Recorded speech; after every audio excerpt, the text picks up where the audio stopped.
Joining me today is Shivendra Singh. He's a Vice President, Global Trade Development at Nasscom. Mr. Singh, many thanks for speaking to PTI. Thank you so much for inviting me. So the US President Donald Trump has signed a proclamation that will raise the fees for H-1B visas to a steep $100,000 annually. Your first thoughts on that, sir? Well, as we were about to go to sleep yesterday night, this is something which came in.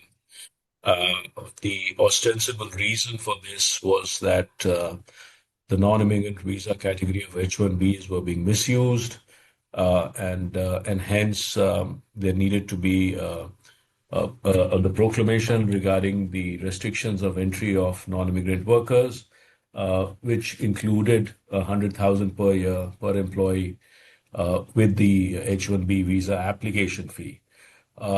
I think there are a few things we need to keep in mind while we look at this proclamation. First and foremost, it goes without saying that H-1B visa category bridges a very critical skills gap that exists in the US market. And secondly, it's a very, very small percentage of the entire US workforce. In fact, it's very, very small. So the question is, while at a time when the technology is evolving at such a rapid pace, with AI and other frontier technologies gaining space to make US the number one economy, and the need to sustain American innovation leadership, this particular move has come in.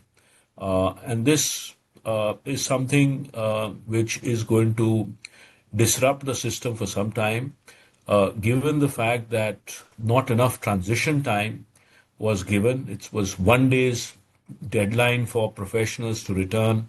We are not sure that if someone who's on an existing H-1B is outside the country, he or she needs to probably come in before 12:01 on the 21st of September. Otherwise, it may be applicable to him or her as well. So these are areas where we feel that we should probably have had more of a consultation with the industry before any significant move like this, is been put in place. The other one is more on the process, because we also see that in terms of there is a discretionary waiver granted by the Secretary of Department of Homeland Security as well. The details of the discretionary waiver obviously not given, so we will need to understand and get a clarification on that as we move forward. But overall, while our industry has drastically reduced the usage of H-1B visas, given that it becomes a politically sensitive issue as well, and we have increased our local hiring, and importantly, we put in a lot of money, more than $1 billion per year, on training local skills in new and emerging technology as well, to make US the competitive economy and the number one economy that it is. So that's, in a nutshell, what I had to say.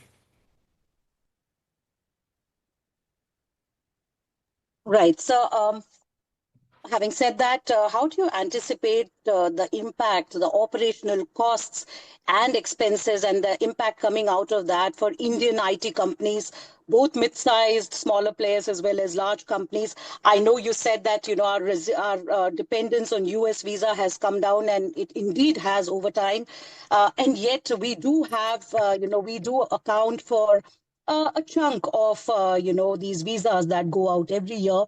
What will be the estimated financial burden, when you do the math due to this change? So these are all things which need to be discussed with the industry, and see what emerges as a part of the discussion. Yet the fact remains that Indian nationals, and I repeat, Indian nationals form the bulk of H-1Bs, which is around 70% plus. And it goes to Indian companies, it goes a lot to the US companies as well. And Indian nationals are chosen because they have the skill set, and that is why they are in high demand from across the world. The second issue is, if you look at even usage data, the average annual salary of the H-1B workers in computer occupation in 2023 was about $132,000. And hence, H-1B visas have paid high salaries, and they are not low-skilled workers, as well. So I think, while the details will be assessed, understood, industry will come back. We will then collate all of these as we move forward. As you can understand, this just came out late night yesterday, India time. So we will need some time to do that, and today is the weekend. So once we are able to do that, we will assess, specifics as we move forward. Okay. So I also wanted to ask you, do you see this, going forward? Will it result in Indian IT companies recalibrate how they look at hiring? Are they going to likely go in for, lesser H-1B visas? Because, obviously it is it's a staggering amount per application. How will they sort of percolate down to the likes of, the large IT companies, the tier one IT companies, mid-tier, smaller companies? Are they likely to, are companies likely to look at offshoring more? And if so, there is also the Hire Act, which we have to, so that is also a legislative threat for us right now. Are we sort of, is it like a double whammy for us, that on the one hand, of course, a visa application fee has gone up. On the other hand, there is this proposal through the Hire Act that looks to, increase the kind of tax burden for those companies which sort of send their, work to foreign workers for services that are rendered by US consumers? So, it's a very, very evolving, rapid landscape, as you can understand.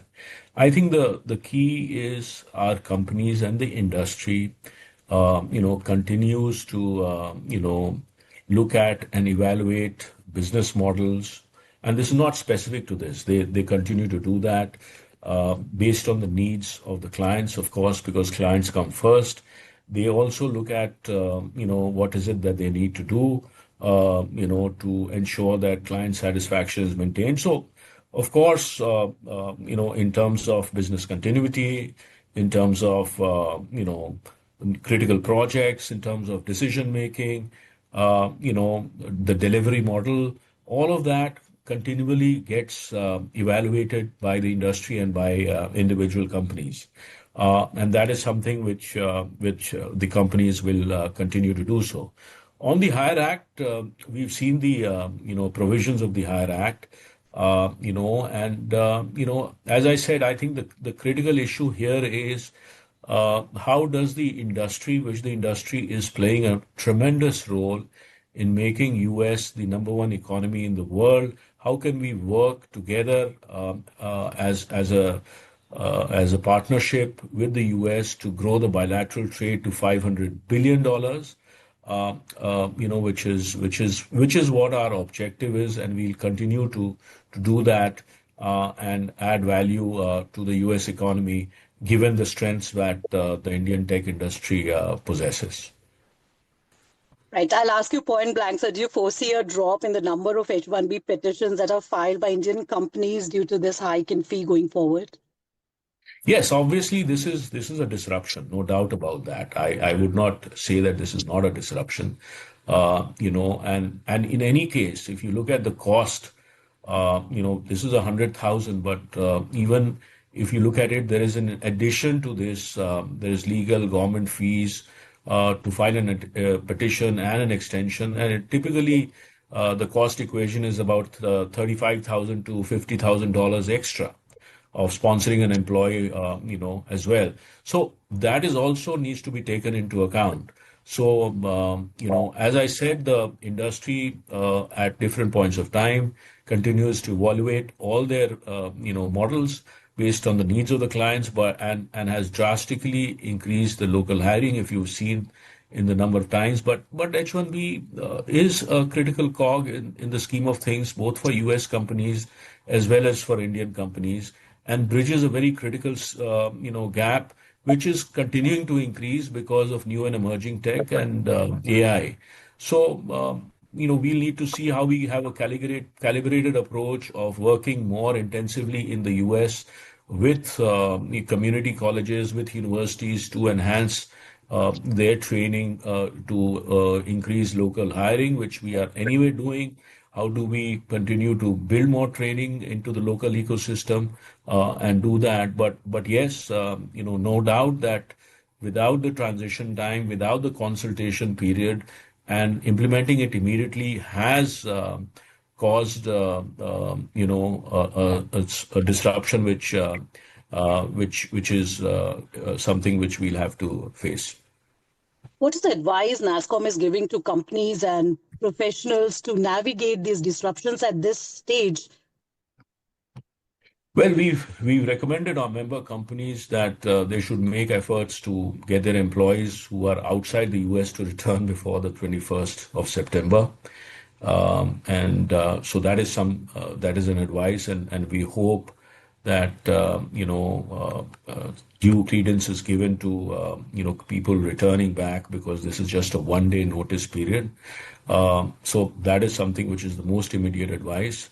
We will work together with partners in the ecosystem to look at a consultative process between us, share data and key facts, and try and see if there is a possibility of extending the timeline or deadline. That is another thing that we would like to try and do. So do you see this as part of a broader protectionist trend, and a larger challenge for Indian IT companies and indeed all kinds of companies, because H-1B, like you mentioned, is not just, Indian IT companies, not like just Indian IT companies use H-1B. Amazon, I think, is the biggest user of H-1B visas today. So my question to you is, do you see this as this hike as a discriminatory or targeted towards Indian companies, given the historical visa usage patterns? Well, I'm not saying it's targeted to Indian companies. I'm just saying that this is something which is, in a way, a non-tariff barrier for sure, because there is, companies look at ease of doing business, whether it's a US company, whether it's an Indian company, whether it's a European company, anyone. And ease of doing business requires various business delivery models, including hiring locally and bridging a skills gap by bringing in people on short-term work permits. Now, that is why we call it high-skilled worker mobility. But unfortunately, it gets clubbed into a wider immigration debate, and hence it becomes a politically sensitive issue. And that is something which is a challenge around the world as well. So I think this is something which companies are seeing, as well as there is a lot of geopolitical turmoil, as you know, around the world. So what companies require is a degree of predictability to ensure that they are able to do what they do best, is to do their business, add value to the local ecosystem. In this case, make American Fortune 500 companies which they work with grow, create more jobs, and make US the number one economy. And that goal of ours will continue to remain as we navigate these challenges. So can you help us with some statistics, some data projections on the H-1B demand trends? You talked about how reliance of Indian IT companies has come down so far as H-1B visa is concerned. If you could just give us some statistics or some numbers to say how many Indian professionals are in the US on H-1B, or how many fresh applications are filed. If you could just, slice and dice it for us from the statistics point of view, the data point of view. So, all those data, is going to be available at, I think, US uses data points. But I think I'll give you, some specific thoughts to look at. I think, number one, the number of H-1B visas has come down by more than 50% in the last 4 or 5 years. So I think that's point one. Number two is, not only have we increased local hiring, we've also intensified, local training so that we are able to, hire locally, train the people there and integrate them into their local workforce. So that is also something which is there. Number three, even USIS acknowledged the fact that the H-1B wages are high in terms of it's not a cheap labor in any case. So they're paid high salaries. I gave you the statistics on that. So that is also there. I think the whole issue is there is this perception that H-1B workers, are brought in as cheap labor to replace American workers, um, and there is a lot of H-1B abuse which happens because of that. If you look at the percentage of H-1B vis-a-vis the overall American workforce, it's going to be very, very minuscule. I think it can fit in one football field per year. Number two is if you look at the overall numbers in terms of the applications, that has drastically come down. One of the reasons, of course, is the not only just the increase in the fees, but also the fact that the duplications, which used to be there earlier on, those have been removed, and I think that has been a great move, and we strongly endorse that. So that is another one. So all of these things taken into account, I think as long as we are able to maintain a degree of predictability in the ease of doing business, it makes it easier for companies to do what they do best. Anything which kind of creates unpredictability causes a challenge at different points of time. So the 50% statistics that you mentioned now is, coming. So the number of visas that Indian IT companies apply for, that 50% number that Yeah, you yeah, gave, put that in the context. India and India-centric companies, Indian heritage companies. And the on-site projects, are they likely to see some cost adjustments? Will we see renegotiations of some of the contracts? Are we Well, likely to see that? that's for companies to talk to their clients, and do that. And this is not because of this, but on a regular basis, companies, look at, as I said, the delivery model, look at the way services are delivered, and it's very much a company to company discussion which determines that. I want to end by just asking you two things. One, is there any plan to challenge this legally through trade bodies, international organizations? Is that a thought process within Nasscom or other agencies that you collaborate and partner with? And the second part of my question is 24 hours, not enough time. A lot of companies have sent out internal memos, internal mailers to their employees saying, quickly come back if you're out. What kind of numbers could we be looking at, and how chaotic is it going to be tomorrow for those who may not be in the US but who are H-1B visa holders? Absolutely. And this is something where I said in the beginning, if enough transition time would have been given, this could have been avoided, because it is definitely going to lead to a lot of problems, especially for people who are out of the country and will be making frantic efforts to be going back within the designated time period. I think the same issue could have been resolved in a way where companies, there should have been a bit of a consultation, and transition time would have been, it could have been easier to be able to do that. So I think we will work with other associations, other ecosystem players to understand what are their thoughts on potential implications, and then see how it goes from there. And your thoughts on how this year is ultimately going to turn out for the $285 billion Indian IT industry.